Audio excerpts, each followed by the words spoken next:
अस्सलामुअलैकुम students, I hope you are fine. आज हम चैप्टर 1 स्टार्ट करेंगे। उसकी एक्सरसाइज 1.1 में क्वेश्चन नंबर 1 हम सॉल्व करते हैं।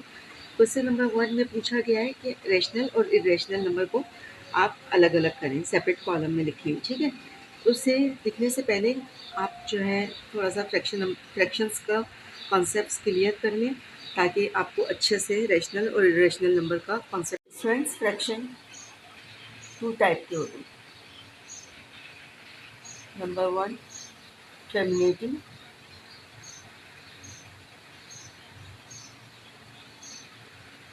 Other is non-terminating.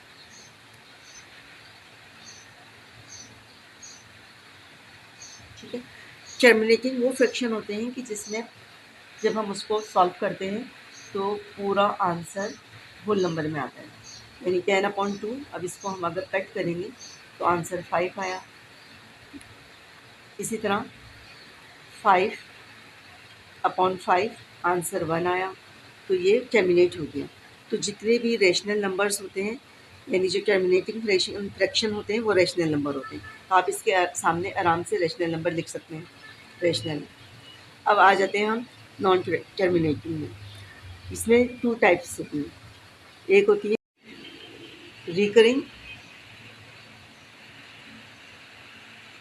And other is non recurring.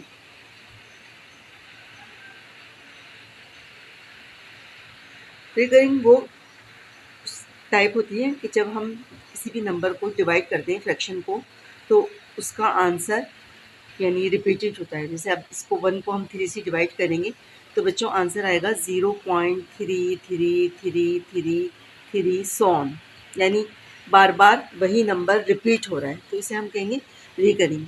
और इस किस्म का जो फ्रैक्शन होता है वो भी क्या कहलाता है, रैशनल नंबर, ठीक है। और दूसरा टाइप की फ्रैक्शन होती है, जैसे अगर हमने लिखा है 1/7। अब इसका आंसर आएगा 1 को जब हम 7 से डिवाइड करेंगे, 1/7 इसकी वैल्यू जब हमने कैलकुलेट की है तो आई है 0.1428। अब आप देख रहे हैं बच्चों कि ये नंबर जो है रिपीट नहीं हो रहे, सब अलग अलग नंबर हैं, तो इट मीन्स ये नॉन करिंग नंबर्स कहलाते हैं। और इसका आंसर जो है इस नंबर का 1/7 को आप आराम से कह सकते हैं कि ये इरेशनल नंबर है, यानी नॉन करिंग जो है वो इरेशनल है और रिकरिंग जो है रेशनल नंबर्स में आता है। उम्मीद है कि आपको इसका टर्मिनेटिंग और नॉन टर्मिनेटिंग का कॉन्सेप्ट क्लियर हो गया होगा, साथ में रिकरिंग और नॉन रिकरिंग का भी। अब आप इजीली जो है रेशनल और इरेशनल को फाइंड कर सकते हैं। Now we will start question number 1। Students, question number 1 का फर्स्ट पार्ट है 1/5। अब आप इसको कॉलम में लिखना है आपने सामने कि रैशनल है या इरेशनल है। तो हम कैलकुलेट करके देखते हैं। अभी जो मैं आपको बताएं फ्रैक्शन नंबर का जो कॉन्सेप्ट क्लियर किया है उसके अकॉर्डिंग ये कौन सा नंबर यानी आता है ना, रिकरिंग आ रहा है या टर्मिनेटिंग आ रहा है। पहले हम इसको सॉल्व करते हैं। 1/5 ये आ रहा है 0.2। अब आप देखिए कि टर्मिनेट हो गया, ख़त्म हो गया, तो इसका मतलब है ये कौन सा नंबर है, रैशनल नंबर। तो आपने सामने आर लिख देना। नेक्स्ट क्वेश्चन पार्ट दिया हुआ है √2/8।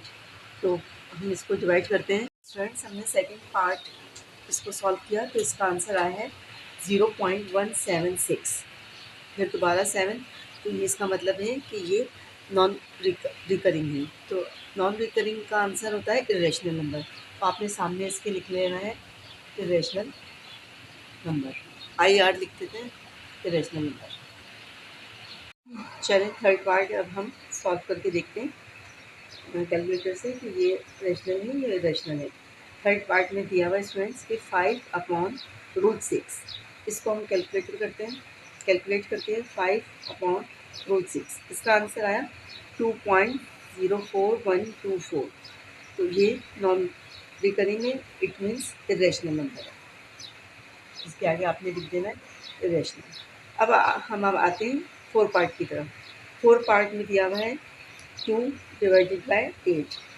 इसका आंसर है 0.25, यानी ये टर्मिनेटिंग है, जैसे ख़त्म हो गया।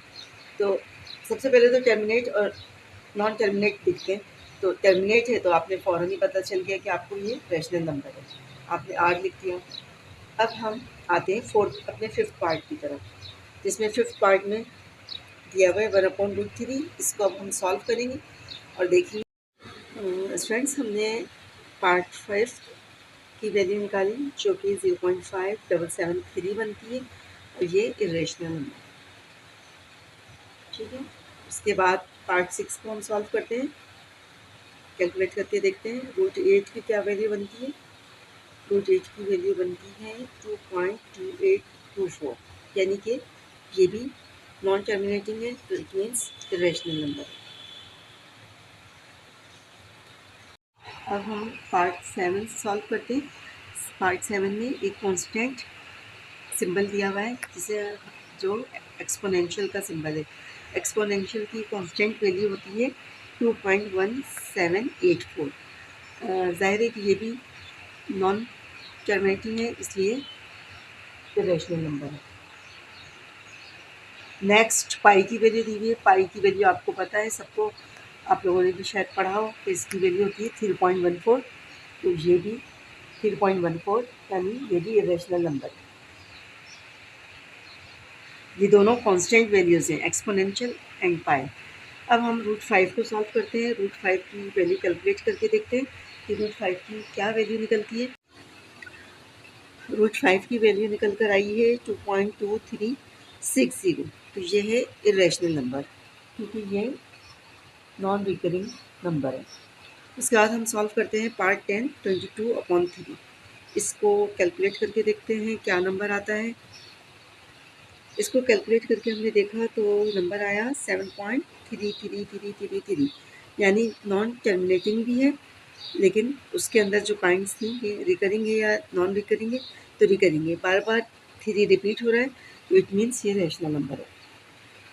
अब 1/पाई को सॉल्व करते हैं। नेक्स्ट 1/पाई, पाई की वैल्यू आपने ऊपर जैसे कि पढ़ी 3.14 कांस्टेंट वैल्यू है, तो 1 को 3.14 से स्टूडेंट्स डिवाइड करके देखते हैं। इसका आंसर आया है 0.31826, यानी ये इरेशनल नंबर है। स्टूडेंट्स, जैसे कि ये लास्ट पार्ट है हमारा क्वेश्चन नंबर 1 का, पार्ट नंबर 12, इसको हम डिवाइड करके चेक कर लेते हैं कि ये रैशनल है या इरेशनल है। 11/12, इसको जब हम डिवाइड करते हैं तो आंसर है 0.916666, यानी एक या दो डिजिट के बाद भी अगर बार बार एक ही नंबर रिपीट हो रहा है तो ये रिकरिंग में आता है, ये है रैशनल नंबर। तो बच्चों, आज आपका क्वेश्चन नंबर 1 कंप्लीट। स्टूडेंट्स, ये आपका उस एक्सरसाइज 1.1 का क्वेश्चन नंबर 1 कंप्लीट हो चुका है। आप लोग इसका स्क्रीनशॉट ले लीजिए। और वैसे ये वाली एक्सरसाइज इतनी इम्पॉर्टेंट नहीं है, लेकिन कॉन्सेप्ट आपका क्लियर होना चाहिए, इसलिए रैशनल इरेशनल नंबर्स का, ताकि आपको एमसीक्यूज़ वगैरह सॉल्व करने में आसानी हो और आपका कॉन्सेप्ट भी क्लियर हो। ठीक स्टूडेंट्स, मेरे चैनल को सब्सक्राइब करें और अपने फ्रेंड सर्कल में भी शेयर करें, ताकि आपको मेरी आने वाली नेक्स्ट वीडियोज़ भी मिलती रहें। और आपको मैं साथ साथ ये भी बताती रहूँगी कि बोर्ड में किस एक्सरसाइज से कौन सा पार्ट, कौन सा क्वेश्चन इस किस्म के आते हैं, ताकि आपकी बोर्ड के हिसाब से भी तैयारी होती रहे और आप साथ साथ उन एक्सरसाइजेस को भी नोट करते रहें और आप मेरे एक्सपीरियंस से फ़ायदा उठाते रहें। अल्लाह हाफ़िज़।